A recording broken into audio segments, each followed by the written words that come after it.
Seorang pemimpin yang baik tidak menari di atas penderitaan orang lain, bawahannya yang lagi menderita.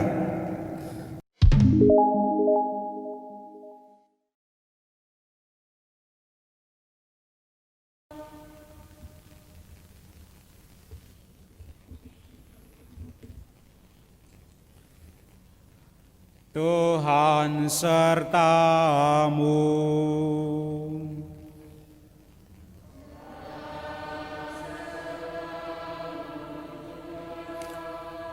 Inilah Injil Yesus Kristus menurut Santo Matius. Dimuliakanlah Tuhan.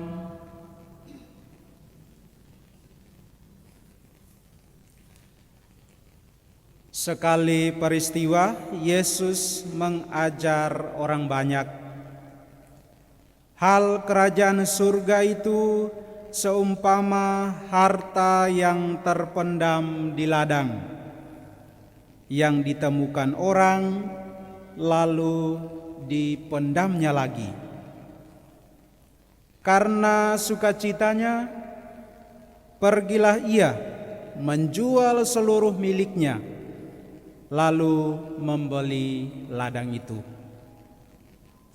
Demikian pula hal kerajaan surga itu seumpama seorang pedagang yang mencari mutiara yang indah.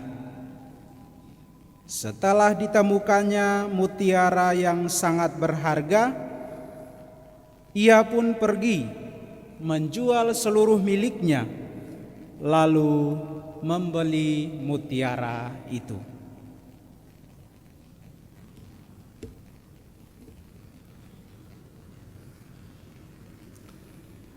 Berbahagialah orang yang mendengarkan sabda Tuhan dan tekun melaksanakannya.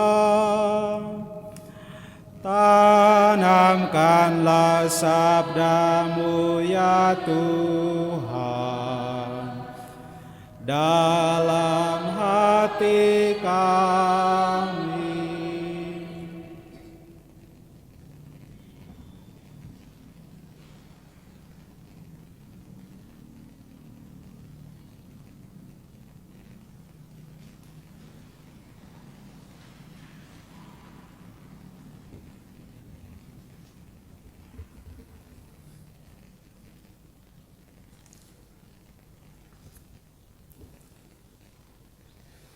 Bapak, Ibu, saudara-saudari terkasih, seandainya kalau hari ini Tuhan meminta kepada kita satu permintaan saja, kira-kira Anda dan saya itu meminta apa? Setiap kita pasti memiliki permintaan yang berbeda-beda, tergantung kebutuhan kita. Yang pasti bahwa ada umat yang meminta umur panjang, ada yang meminta kesehatan yang baik, pasti ada yang meminta gelar yang bagus, pangkat atau jabatan yang bagus. Pasti ada yang meminta uang atau harta. Seorang pemuda atau pemudi pasti meminta pacar yang cantik misalnya, pacar yang ganteng. Sebagai orang tua pasti meminta supaya anak-anaknya berhasil dalam studi atau sekolah. Itu permintaan. Seandainya kalau Tuhan meminta, apa yang engkau minta? Akan menguras pikiran kita ketika permintaan kita itu banyak. Tapi Tuhan meminta satu saja, yang terbaik dari yang baik, yang terindah dari yang indah. Kira-kira apa yang akan kita minta? Begitu juga hal kerajaan surga, Bapak Ibu saudara-saudariku. Kerajaan surga itu seumpama sebuah permata mutiara yang indah, yang berharga, yang bernilai. Dalam Injil tadi kita mendengar bahwa seorang pedagang, dia lagi mencari mutiara yang indah. Apa yang ia lakukan? Ia menjual segala harta miliknya, ia meninggalkan yang lain-lain segalanya untuk membeli mutiara yang indah itu. Segala upaya perjuangan ia berusaha agar mendapatkan yang berharga itu. Kira-kira itu dikatakan, diceritakan dalam Injil tadi. Perumpamaan tentang kerajaan surga seperti mutiara yang berharga tadi sebenarnya mau menekankan salah satu aspek kehidupan manusia, kemanusiaan kita di hadapan Allah, yakni mengosongkan diri. Mengosongkan diri di hadapan Allah. Kalau engkau mau mengikuti aku, janganlah menoleh ke belakang. Banyak sabda-sabda Yesus yang mau mengatakan kepada kita sebagai murid-muridnya untuk berani mengosongkan diri kalau memang betul-betul mau mengikuti Yesus. Mengosongkan diri di hadapan Allah sama artinya dengan menyerahkan diri seutuhnya kepada kehendak Allah itu sendiri, kepada penyelenggaraan Allah itu sendiri. Dan memang bacaan-bacaan hari ini mengajak kita, atau konteksnya menekankan soal hati manusia. Hati manusia yang harus dikosongkan terlebih dahulu agar dapat bertemu dengan Allah.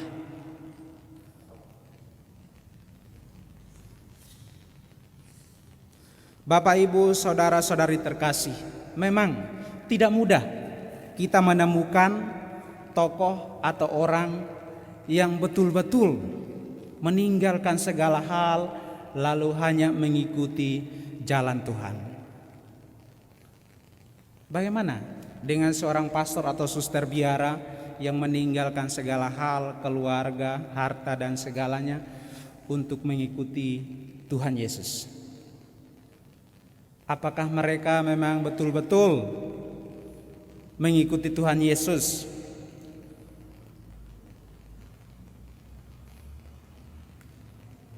Kita akan belajar melalui kesaksian iman pada Raja Salomo dalam bacaan pertama tadi. Tuhan meminta Salomo untuk mengajukan satu permintaan. Tuhan bersabda kepada Salomo, "Apa yang engkau minta?" Salomo menjawab, "Saya meminta hati yang bijaksana untuk memimpin." Itu jawaban Raja Salomo kepada Tuhan. Raja Salomo tidak meminta harta atau uang, kursi atau jabatan, apalagi dalam kepemimpinannya membeda-bedakan suku, golongan atau orang. Raja Salomo meminta hati yang bijaksana. Luar biasa sikap Raja Salomo. Sikap Raja Salomo berani untuk meninggalkan segala hal kenyamanan hanya untuk memperjuangkan kerajaan Allah itu sendiri. Ini orang yang betul-betul mengosongkan diri karena hanya demi tugas kebenaran dan keadilan, maka ia berani meninggalkan yang lain hanya untuk memilih jalan itu. Sikap Raja Salomo seperti ini hendaknya menjadi inspirasi bagi kita sebagai pemimpin, entah sebagai pemimpin pemerintahan, pemimpin masyarakat, pemimpin di kampung-kampung, atau pemimpin gereja, atau pemimpin dalam keluarga kita masing-masing, komunitas kita masing-masing, lingkungan kerja kita. Sebagai pemimpin hendaknya mengosongkan diri hanya untuk keselamatan banyak orang, hanya untuk kesejahteraan banyak orang. Pemimpin yang baik adalah pemimpin yang merangkul, mengayomi, bekerja dengan hati dan seluruh hidup hanya untuk kepentingan banyak orang. Itulah pemimpin yang baik. Pemimpin yang baik tidak menggunakan kekuasaannya untuk menindas atau menginjak hak-hak orang kecil atau orang lain hanya karena demi harta dan uang. Seorang pemimpin yang baik tidak menari di atas penderitaan orang lain, bawahannya yang lagi menderita. Karena pemimpin yang baik, ia akan selalu menjaga, merawat, dan memperhatikan seluruh anggota keluarga, komunitasnya kepada kebenaran itu sendiri. Seorang pemimpin yang baik, ia tahu, punya pikiran yang luas, punya pikiran ke masa depan. Apa yang akan saya katakan hari ini, apa dampak atau efeknya di hari kemudian. Itu contoh seorang pemimpin yang punya pikiran yang revolusioner, seorang pemimpin yang punya pikiran ke masa depan. Bapak, Ibu, saudara-saudari terkasih, memang menjadi seorang pemimpin siap untuk disoroti, dikritik, diperhatikan beribu-ribu mata, dan siap untuk menanggung segala beban dan penderitaan. Layaknya seorang kepala keluarga atau rumah tangga yang sangat bijaksana mengatur, memperhatikan setiap kebutuhan anggota keluarganya. Begitu hendaknya kita juga, baik di pemerintahan di daerah kita, di negeri kita, pemimpin di lingkungan kerja kita, hendaknya bijaksana. Bijaksana tentu yang tadi saya tekankan, mengosongkan diri dari segala hal, dari segala keinginan yang kadang bisa mengotori perjuangan kita atau mengganggu pikiran kita untuk memperjuangkan hal-hal yang baik dalam kebersamaan.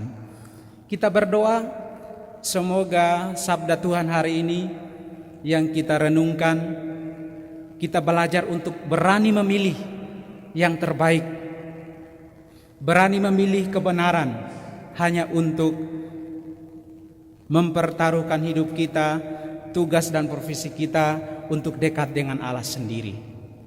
Dan ketika kita sudah berani memilih, maka kita memperjuangkannya dalam hidup kita, sehingga pilihan kita itu tidak keliru. Karena pilihan yang bijaksana adalah pilihan itu yang berarti untuk kita, untuk sesama, dan untuk Tuhan sendiri. Amin.